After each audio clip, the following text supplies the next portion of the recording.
Bharat Zimbabwe మధ్య జరిగిన ద్వైపాక్షిక టీ20 సిరీస్లో మొత్తం 5 మ్యాచ్లు జరగగా టీమిండియా 4-1తో సిరీస్ను కైవసం చేసుకుంది. ఆదివారం జరిగిన 5వ టీ20 చివరి మ్యాచ్లో టాస్ ఓడి టీమిండియా బ్యాటింగ్ తీసుకుంది. ఈ మ్యాచ్లో మొదటి ఇన్నింగ్స్లో టీమిండియా నిర్ణీత 20 ఓవర్లలో 167 రన్స్ చేసింది. ఇక ఈ సిరీస్లో అంతగా అవకాశం రాని సంజు శాంసన్ ఈ మ్యాచ్లో రెచ్చిపోయాడు.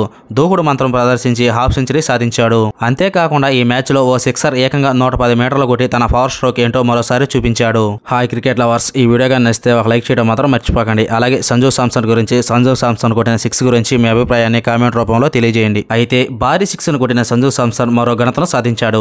ఈ భారీ సిక్సర్తోనే సంజు శాంసన్ టీ20 కెరీర్లో 300 సిక్సర్లను పూర్తి చేశాడు. ఇలా ఇప్పటి వరకు సంజు శాంసన్ తన టీ20 కెరీర్లో 302 సిక్సర్లు కొట్టాడు. సంజు శాంసన్ ఈ మ్యాచ్లో కేవలం 38 బాల్స్లోనే హాఫ్ సెంచరీని పూర్తి చేసి మొత్తం 45 బాల్స్లో 58 రన్స్ చేశాడు. ఈ ఇన్నింగ్స్ లో సంజు శాంసన్ ఒక 4, 4 సిక్సర్ల సాయంతో హాఫ్ సెంచరీని పూర్తి చేసుకున్నాడు. ఇది సంజు శాంసన్ కు టీ20 కెరీర్లో సెకండ్ హాఫ్ సెంచరీ. ఇదే మ్యాచ్ లో మరో టీమిండియా బ్యాట్స్మెన్ రియాన్ పరాగ్ 107 మీటర్ల సిక్సర్ ను బాదాడు. ఈ మ్యాచ్ లో టీమిండియా నిర్ణీత 20 ఓవర్లలో 6 వికెట్ల నష్టానికి 167 రన్స్ చేసింది.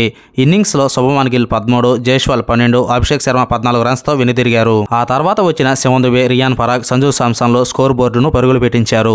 ఇక 168 పరుగుల టార్గెట్ చేసేందుకు వచ్చిన జింబాబ్వే కేవలం 125 రన్స్ కే కుప్పగొలింది. భారత బౌలర్లలో ముఖేష్ కుమార్ 4 వికెట్లు, శివం దుబే 2 వికెట్లు, అభిషేక్ శర్మ, వాషింగ్టన్ సుందర్, తుషార్ దేశపాండే తలా వికెట్ పడగొట్టారు. దీంతో టీమిండియా 42 రన్స్ భారీ విజయాన్ని అందుకుంది.